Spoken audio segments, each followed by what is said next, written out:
మహిళల్లో ఎక్కువగా గర్భాశయం, అండాశయంపై కణితులు ఏర్పడడం గమనిస్తూ ఉంటాం. ఈ కణితుల్లో పలు రకాల కణితులు ఉంటాయి. పలు సందర్భాల్లో ఇవి ఖచ్చితంగా ఎటువంటి కారణాన వచ్చింది అన్నది కొంత అయోమయానికి, గందరగోళానికి గురి చేస్తూ ఉంటుంది. ఇటువంటి అయోమయం, గందరగోళం లేకుండా అండాశయంపై వచ్చే సిస్ట్ అంటే నీటి కణుతులను మనం ఎలా గుర్తించాలి, అవి ఎందుకు వస్తాయి, అవి వస్తే మనకి అందుబాటులో ఉన్న ట్రీట్మెంట్ ఆప్షన్స్ అంటే చికిత్సా పద్ధతులు ఏమిటి, అవి ఎలా వాటిని మనం నివారించవచ్చు అన్న అంశాలను మనకు వివరించడానికి డాక్టర్ స్వాతి గోగినేని మనతో ఉన్నారు. డాక్టర్ గారిని అడిగి మనం ఈ విషయాలని తెలుసుకుందాం. మేడం, ఈ ఒవేరియన్ సిస్ట్ అనేది ఏదైతే ఉందో దాన్ని అంటే అది ఎలా మీరు గుర్తుపడతారు, అది అంటే అంటే ఏమిటి అది? సో ఇప్పుడు బేసికలీ మనకి గర్భసంచి పక్కన అండాశయాలు అనేవి ఉంటాయండి. సో అండాశయాల్లో నీటి కణితలు లాంటివి ఏర్పడుతుంటాయి అన్నమాట. సో వాటిని మనం మామూలుగా ఇంగ్లీష్లో ఒవేరియన్ సిస్ట్ అంటాము. అది one of the very common problems in women. So దాంట్లో ఏంటంటే చాలా రకాలు ఉంటాయి. ఇప్పుడు ఒవేరియన్ సిస్ట్ అనగానే అదే ఒక డిజీజ్ అని కాదు. దాంట్లో ఏంటంటే ఆల్మోస్ట్ లైక్ చాలా రకాలు ఉంటాయి. ఇప్పుడు కొన్ని ఏంటంటే జస్ట్ మనకి మంత్లీ వచ్చే సైకిల్స్లో జరిగే హార్మోనల్ చేంజెస్ వల్ల వస్తుంటాయి, పోతుంటాయి అన్నమాట. అవేంటంటే ఫిజియలాజికల్, పెద్దగా భయపడాల్సిన అవసరం లేదు. యూజువలీ ఏంటంటే చిన్న సైజులోనే ఉంటాయి. అండ్ యూజువలీ ఏంటంటే 5 సెంటీమీటర్స్ కంటే తక్కువ సైజులో ఉంటాయి. అట్లా కాకుండా దాంట్లో వేరే రకాలు కూడా ఉంటాయి. ఎండోమెట్రియోసిస్ అనేది వినే ఉండుంటారు, చాలా కామన్ అవుతుంది ఈ మధ్య. అదేంటంటే ఇప్పుడు ఎవ్రీ మంత్ మనకి పీరియడ్ వచ్చినప్పుడు బ్లడ్ పూర్తిగా బయటకు రాకుండా కొంచెం లోపలికి వెళ్ళి సెటిల్ అయ్యి దానివల్ల కొంచెం వచ్చే ఇన్ఫ్లమేటరీ చేంజెస్ వల్ల ఓవరీలో సిస్ట్ లాగా ఫామ్ అవుతుంది అనమాట. దానిని ఎండోమెట్రియోసిస్ అంటాం అనమాట. అది అసలు కంప్లీట్లీ డిఫరెంట్ కండిషన్. ఇది కాకుండా ఏంటంటే ఒవేరియన్ ట్యూమర్స్ కూడా ఉంటాయి. అవి కూడా బేసిక్లీ సిస్ట్ లాగానే కనిపిస్తాయి స్కాన్లో. ఇప్పుడు ఒవేరియన్ ట్యూమర్ అనగానే క్యాన్సర్ కాదండి, చాలా రకాలు ఉంటాయి దాంట్లో కూడా. అండ్ చాలా యాక్చువల్లీ బినైన్ అంటే క్యాన్సర్ కానివే ఎక్కువ ఉంటాయి. బట్ అవి కూడా ఏంటంటే సిస్ట్ లాగా ప్రెజెంట్ అవుతాయి అన్నమాట.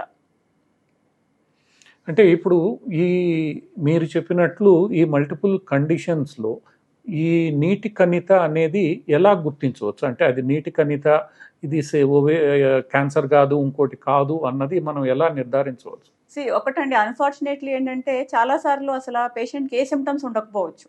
సో వాళ్ళు ఏంటంటే ఏదైనా routine just normal complaint, routine examination మేము ఎగ్జామిన్ చేసినప్పుడు ఒక్కొక్కసారి బయటపడవచ్చు. అండ్ ఎప్పుడైతే వాళ్ళు ఏదైనా పీరియడ్ రిలేటెడ్ ప్రాబ్లమ్స్తో వస్తారో అప్పుడు స్కాన్ చేయిస్తామో స్కాన్లో బయటపడుతుంటాయి అనమాట. సో ఈ ఫిజియలాజికల్ సిస్ అనేవి ఏవైతే చెప్పానో, నేను ఇందాక చెప్పినట్టు యూజువల్గా ఏంటంటే వేరే సిమ్టమ్స్ ఏమి ఉండకపోవచ్చు. ఒక్కొక్కసారి ఏంటంటే వాళ్ళకి వచ్చే సైకిల్స్లో కొంచెం తేడా ఉండొచ్చు, ఇర్రెగ్యులర్ పీరియడ్స్తో ప్రెజెంట్ అవుతారనమాట. అండ్ స్కాన్లో చూస్తే ఏంటంటే అవి యూజువలీ చిన్న సైజు, అంటే ఏంటంటే 5 సెంటీమీటర్స్ ఆర్ 5 సెంటీమీటర్స్ కంటే తక్కువ సైజే ఉంటాయి.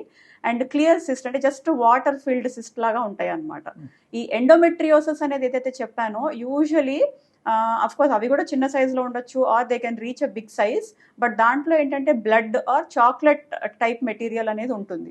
అండ్ యూజువలీ ఈ ఎండోమెట్రియోసిస్ ఉన్నప్పుడు ఆ పర్సన్కి ఏంటంటే she has some menstrual symptoms. అంటే ఏంటి, పీరియడ్స్ ఇర్రెగ్యులర్గా రావచ్చు, పీరియడ్స్ వచ్చినప్పుడు బాగా హెవీ ఫ్లో అవటము, ఆర్ పెయిన్ అనేది.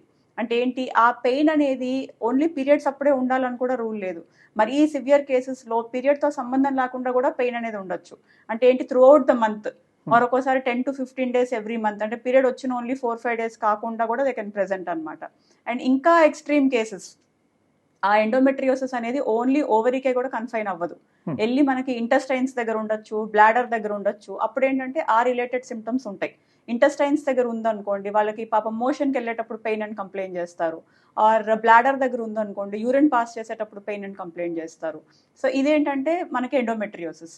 ద అదర్ ఒవేరియన్ ట్యూమర్స్ అని ఏవైతే అన్నానో, అన్ఫార్చునేట్లీ ఒక్కొక్కసారి ఏ సిమ్టమ్స్ ఉండకపోవచ్చు. సో వాళ్ళు ఏదో రొటీన్ కంప్లైంట్తో వచ్చినప్పుడు, ఎగ్జామిన్ చేసినప్పుడు ఆర్ అల్ట్రాసౌండ్ అడిగినప్పుడు బయటపడతాయి అనమాట. సో దాంట్లో ఏంటంటే స్కాన్లో కొంతవరకు తెలుస్తుంది అంటే అది ఎట్లా ఉంది అని చెప్పి. అండ్ కొన్ని బ్లడ్ టెస్ట్ కూడా ఉన్నాయి, రిలేటెడ్ ట్యూమర్ మార్కర్స్ అంటాము. అంటే వాటి ద్వారా కూడా అంటే కొంచెం ఇది బిన్నైనా లేకపోతే ఇది అదర్ సైడ్ వెళ్తుందా అని. బట్ అల్టిమేట్ డయాగ్నోసిస్ అనేది జస్ట్ స్కాన్ రిపోర్ట్ చూడంగానే ఇది క్యాన్సర్ కాదు, ఇది క్యాన్సర్ అని అయితే చెప్పలేము. సర్జరీ చేసి, సర్జరీ తర్వాత మనం టిష్యూ తీసి అంటే సిస్ట్ తీసేసి టెస్ట్ పంపించినప్పుడు మైక్రోస్కోప్ కింద చూసి పెథాలజిస్ట్ ఇచ్చే రిపోర్టే యాక్చువల్లీ 100% అనమాట. అంటే ఇప్పుడు ఈ ట్యూమర్లకి మనం చెప్తున్న నీటి కణితకి అంటే కేవలం వాటర్ ఫిల్డ్ గడ్డలు ఏవైతే మనకి బుడగలు కనిపిస్తాయో వాటిల్నే మనము ఈ ఓవేరియన్ సిస్ట్ అని అంటున్నాం. అవును. ఈ వాటర్ ఫిల్డ్ కణితలు అంటే ఏర్పడడానికి ప్రధానంగా ఈ కారణం ఏంటి? యాక్చువల్లీ టు టెల్ యూ ఒక ప్రాపర్ రీజన్ అనేది లేదు. Hmm. ఇప్పుడు ఓవేరియన్ టిష్యూ, ఇప్పుడు బేసికలీ ఓవరీ అంటే ఏంటి, అండాశయం అంటే మనకి ఇప్పుడు నెల నెల అక్కడి నుంచి అండం పెరిగి అండం అనేది విడుదల అవ్వాలి. Hmm. సో ఫాలికల్స్ అనేవి చాలా ఉంటాయి, మిలియన్స్ లో ఉంటాయి అన్నమాట ఫాలికల్స్. అవేంటంటే బై బర్త్ డిటర్మిన్ అయ్యేది. సో ఆ ఓవేరియన్ టిష్యూకే యాక్చువల్లీ కొంచెం సిస్ట్ ఫార్మింగ్ టెండెన్సీ అనేది ఎక్కువ ఉంటుంది. బట్ అట్లా అని చెప్పి ప్రతి ఒక్కళ్ళకి సిస్ట్ రావాలి అని కూడా రూల్ లేదు. కొంతమంది they are more prone for cyst, కొంతమందికి అంత ఇదిగా రావన్నమాట. అండ్ ఇంకోటి ఏంటంటే main thing is under the influence of hormones. ఇప్పుడు మన మంత్లీ సైకిల్ ని కంట్రోల్ చేసేదే హార్మోన్స్, ఈస్ట్రోజన్, ప్రొజెస్ట్రాన్ ఉంటుంది. సో ఈ సిస్ట్లు కూడా ఏంటంటే they grow under the effect of hormones అన్నమాట. అండ్ ఎండోమెట్రియోసిస్ అనేది కంప్లీట్లీ డిఫరెంట్ ఎంటిటీ. సో అదేంటంటే ఇందాక చెప్పినట్టు ఆ లోపల జరిగే ఇన్ఫ్లమేటరీ చేంజెస్ వల్ల మంత్లీ మనకి బ్లడ్ వెళ్ళి అక్కడ సెటిల్ అవటం వల్ల లోపల క్యావిటీలో అంతా మనకి బ్లడ్ డిపాజిట్ అయ్యి అండ్ ఓవేరియన్ టిష్యూ నుంచి కూడా మనకి ఆ చాక్లెట్ సిస్ట్ అనేది బ్లడ్ ఫిల్డ్ సిస్ట్ డెవలప్ అవడానికి రీజన్. అండ్ ఓవేరియన్ ట్యూమర్స్ కూడా మళ్ళీ యాక్చువల్లీ ట్యూమర్ అన్నా కూడా ఆల్మోస్ట్ ఇట్లాంటి సిస్ట్ టైప్ ఏనండి, బినైన్ ఉంటాయి అండ్ క్యాన్సరస్ ఉంటాయి. అండ్ ఆఫ్ కోర్స్ ఇంకోటి ఏంటంటే క్యాన్సర్ సైడ్ చూస్తే కొంచెం ఫ్యామిలీ హిస్టరీ అనేది కూడా అంటే జెనెటిక్ పార్ట్ కూడా కొంచెం ఉండొచ్చు. అంటే ఇప్పుడు మనం ఓవేరియన్ సిస్ట్కి మనం పరిమితం అయితే ఇప్పుడు దాంట్లో వాటర్ ఫిల్ అయి ఉంటుంది. అది వాటర్ అంటే not exactly water, serous fluid అంటాము, బట్ ఏంటంటే క్లియర్ ఫ్లూయిడ్ అన్నమాట. క్లియర్ ఫ్లూయిడ్ ఇది ఉంటుంది. ఇప్పుడు ఇవి ఏర్పడిన తర్వాత ఇవి ఫలానా ఓవేరియన్ సిస్ట్ అని మనం ఐడెంటిఫై చేసిన తర్వాత రెండు ఆప్షన్స్, ఒకటి మీరు ట్రీట్మెంట్ ఇస్తారు, దానికి సంబంధించిన చికిత్స ఇచ్చి దాన్ని కంట్రోల్ చేసే ప్రయత్నం చేస్తారు. ఒక్కోసారి ఏమవుతుంది అని అంటే ఇప్పుడు వాటర్ బబులే కాబట్టి అది బ్లాస్ట్ అవ్వడము ఇటువంటివి కూడా జరిగేమనే ఇబ్బందులు వస్తాయి. రావచ్చండి. ఒక్కోసారి ఏంటంటే సిస్ట్ సైజ్ బాగా ఎక్కువ ఉన్నప్పుడు, అంటే సైజ్ ఆల్మోస్ట్ లైక్ 5 సెంటీమీటర్స్ దాటి ఉన్నప్పుడు, ఎందుకంటే ఓవరీ అనేది ఏంటంటే కొంచెం ఫ్రీగా మూవ్ అయ్యే ఆర్గన్, అంటే అఫ్ కోర్స్ దాని అటాచ్మెంట్ ఉన్నా కూడా బట్ ఫ్రీలీ మొబైల్. సో మనకేంటంటే ఇప్పుడు సిస్ట్తో అది సైజ్ ఎక్కువ పెరిగింది అనుకోండి, ఇప్పుడు ఆల్మోస్ట్ బెలూన్ సైజ్ పెరిగినట్టే. సో అదేంటంటే ఒక్కొక్కసారి ట్విస్ట్ అయ్యే ఛాన్స్ ఉంటుంది, ఒక్కొక్కసారి రప్చర్ కూడా అవ్వచ్చు. సో అందుకనే యూజువలీ 5 సెంటీమీటర్స్ దాటిన తర్వాత పేషెంట్ని యూజువలీ సర్జరీకి కౌన్సిల్ చేస్తామన్నమాట, సో దట్ ఈ కాంప్లికేషన్స్ మనం అవాయిడ్ చేయొచ్చు. ఇప్పుడు అది ఒకవేళ గమనించిన తర్వాత మనం స్కాన్లో ముఖ్యంగా ఏదో ఒక సందర్భంలో నార్మల్గా ఎటువంటి సిమ్టమ్స్ ఉండవు కాబట్టి ఏదో ఒక రీజన్తో వచ్చినప్పుడు స్కాన్లో ఇది ఫలానా సిమ్టమ్ అని మనం గమనించిన తర్వాత ఎటువంటి ట్రీట్మెంట్ మీరు అంటే కేవలం సర్జికల్లేనా, మెడికల్తో కూడా మనం ఏమైనా ట్రీట్మెంట్ ఇవ్వచ్చు? అదేంటంటే patient symptoms and type of సిస్ట్ని బట్టి ఉంటుందండి.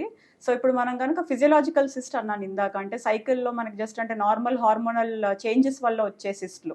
సో వాటిని ఏంటంటే యూజువల్గా ఇప్పుడు 5 సెంటీమీటర్స్ కంటే తక్కువ ఉంటాయి సైజు. సో ఐదర్ అసలు ఏం లేకుండా కూడా జస్ట్ వదిలేసి జస్ట్ ఫాలో అప్ అంటే మళ్ళీ ఒక 2-3 months తర్వాత చూస్తామన్నమాట. ఎందుకంటే ఒక్కొక్కసారి వాటంతటికి అవే తగ్గిపోతాయి, because period related hormone changes ups and downs వల్ల అవే రిగ్రెస్ అయిపోతాయి. బట్ ఒక్కొక్కసారి ఏంటంటే వాటికి hormonal medications పెడతామన్నమాట.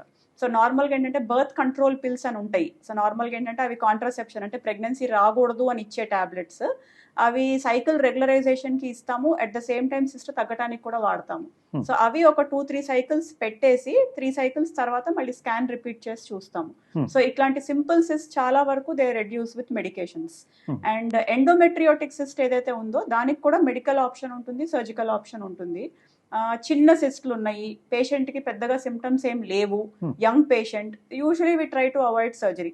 So medical management ఇచ్చి చూస్తాము. దానికి ఏంటంటే వేరే టైప్ ఆఫ్ హార్మోన్స్ ఉంటాయి.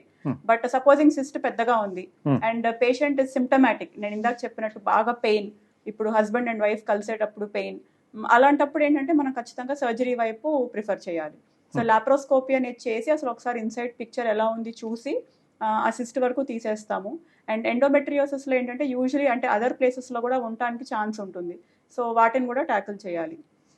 అంటే ఇప్పుడు మనం ఏదైతే ఓవేరియన్ సిస్ట్ గురించి మాట్లాడుకుంటున్నామో ఇది ఎందుకు వస్తుంది అని స్పెసిఫిక్గా మనకి తెలియనప్పుడు దీన్ని ప్రివెంట్ చేయడానికి ఆస్కారం ఉంటుందా? అసలు ప్రివెంట్ అంటే మనకి ఎందుకు వస్తుందో తెలియనప్పుడు దాన్ని ప్రివెంట్ చేయకుండా అది ముదిరిపోయే పరిస్థితి. అంటే కంప్లీట్ గా ఓవేరియన్ సిస్టమ్ ని ప్రివెంట్ చేయడానికి అయితే మెడికేషన్స్ లేవు. కొంతవరకు బర్త్ కంట్రోల్ పిల్స్ హెల్ప్ చేస్తాయి. బట్ ఏంటంటే ఒకసారి డయాగ్నోజ్ అయ్యి ఇప్పుడు ఒకసారి మనం లాప్రోస్కోపీ ఆఫర్ చేసాము పేషెంట్ కి, ఒకసారి ట్రీట్ చేసాము, ఎస్పెషలీ ఎండోమెట్రియోసిస్ లాంటి conditions they are known to recur. అంటే ప్రతి పేషెంట్ కి మళ్ళీ రెకరెన్స్ వస్తుంది అని కాదు, బట్ ఆపరేట్ చేసిన తర్వాత at the end of 1 year at least ఒక 5 to 10% రిస్క్ ఆఫ్ రెకరెన్స్ ఉంటుంది. అది పేషెంట్ కి ముందే చెప్తాము. ఎందుకంటే ఇట్లాంటి కండిషన్స్ అనేవి పేషెంట్ మెన్స్ట్రుయేషన్ తో రిలేటెడ్. ఇప్పుడు మనం పీరియడ్స్ ని కంప్లీట్ గా స్టాప్ చేయలేము, బట్ ఒకసారి అంటూ ఎండోమెట్రియోసిస్ డయాగ్నోజ్ అయినప్పుడు అండ్ పేషెంట్ కి పీరియడ్స్ ఎలాగో వస్తాయి తర్వాత, so there is a risk of recurrence. So అట్లా ఒకసారి సర్జరీ చేసి మనకి కొంచెం కండిషన్ బ్యాడ్ గా ఉంది అని తెలిసినప్పుడు ఆ రెకరెన్స్ రెడ్యూస్ చేయడానికి మెడికేషన్స్ పెడతాము. సో అక్కడ మళ్ళీ హార్మోనల్ మెడికేషన్స్ ఇస్తాము ఆర్ మంత్లీ ఇంజెక్షన్స్ ఫామ్ లో కూడా ఉంటాయి. బట్ ఏదైనా సరే అంటే లాంగ్ టర్మ్ తీసుకునేది కాదండి, it is only for a short term. And breaks ఇస్తూ ఇవ్వాలి, బికాస్ సైడ్ ఎఫెక్ట్స్ అవి కూడా మానిటర్ చేసుకుంటూ అండ్ పేషెంట్ కి కౌన్సిల్ చేస్తూ. అంటే అసలు ఇవి బేసిక్గా ఇవన్నీ కూడా ఈ హార్మోనల్ చేంజెస్ మెన్స్ట్రువల్ సైకిల్తో లింక్ అయి ఉన్నాయి కాబట్టి, మెన్స్ట్రువల్ సైకిల్ డిస్టర్బెన్సెస్తో వీటిల్ని మనం జాగ్రత్తగా చూసుకోగలిగితే ఇటువంటివి రాకుండా మనం ప్రివెంట్ చేసుకోవచ్చా, వీలవుతుందా? అంటే in general healthy life style, కొంచెం రెగ్యులర్ పీరియడ్స్ మెయింటైన్ చేసుకోవటం, ఎక్స్ట్రీమ్స్ ఆఫ్ వెయిట్ లేకుండా, unhealthy diet and exercise, and ఇంకోటి రెగ్యులర్ చెకప్స్ కి రావాలి డాక్టర్ దగ్గరికి. అండ్ కామన్ థింగ్ ఏంటంటే ఇప్పుడు మనకి ఓవేరియన్ ట్యూమర్స్కి వెళ్ళామంటే అన్ఫార్చునేట్లీ వాళ్ళకి గైనిక్ రిలేటెడ్ సిమ్టమ్స్ ఏమి ఉండకపోవచ్చు. Usually they present with some vague abdominal pain, or ఏంటంటే తిన్నది సరిగా అరగట్లేదు, ఆర్ తినబుద్ధి కావట్లేదు, తేపులు ఎక్కువ వస్తున్నాయి, అంటే వేగ్ సిమ్టమ్స్. సో గైనకాలజిస్ట్ ని అప్రోచ్ అయ్యే దగ్గరకే they take a lot of time. So ఒకసారి మా దగ్గరకు వచ్చేసరికి అవి సైజ్ పెరిగి చాలా పెద్ద సైజ్ లో ఉంటాయి. అట్లా కాకుండా ఏంటంటే అట్లీస్ట్ సిమ్టమ్స్ ఉంటే ఓకే వెంటనే రావాలి, సిమ్టమ్స్ లేకపోయినా కూడా at least once in an year ఒక యాన్యువల్ రొటీన్ చెకప్ అంటూ వస్తే, బికాస్ అల్ట్రాసౌండ్ అనేది it is not radiation. So ultrasound లో ఇలాంటివి బయటపడతాయి, క్లినికల్ ఎగ్జామినేషన్ లో బయటపడతాయి. సో ఏంటంటే అట్లీస్ట్ ఎర్లీ స్టేజ్ లో చిన్నగా ఉన్నప్పుడు కనుక్కుంటే we can offer them medical treatment. అంటే ఏ వయసు వారు రెగ్యులర్ గా ఇటువంటి చెకప్ రావాలి? అంటే మనం 12-14 వయసు నుంచి ఇటువంటి సమస్యలన్నీ మొదలవుతాయి. ఏ వయసు వారు రెగ్యులర్ గా రావాల్సి వస్తుంది? అంటే అబౌవ్ 40 డెఫినెట్ గా రమ్మని చెప్తాము. బట్ ఈవెన్ అదర్వైజ్ ఏంటంటే ఆ లోపు చైల్డ్ బేరింగ్ లో ఉంటారు కాబట్టి at least once in a while to see the gynaecologist. Period irregularity ఏదన్నా ఉంటే ఆర్ పీరియడ్ రిలేటెడ్ గా ఏదైనా సివియర్ పెయిన్ లాంటిది ఉంటే, ఒక్కోసారి ఏంటంటే చిన్నప్పటి నుంచి ఉంది పెయిన్ అని ఇగ్నోర్ చేస్తుంటారు. అట్లా కాకుండా ఏంటంటే because all types of pain ఇది పర్లేదులే అని తీసేయలేము. అట్లాంటిది ఏదైనా ఉంటే కనుక ముందే రమ్మని చెప్తాం అనమాట. స్పెసిఫిక్ ఏదైనా కంప్లైంట్ ఉంటే. సో స్పెసిఫిక్ కంప్లైంట్ ఏం లేకపోతే I think at least after the age of 40 they have to come.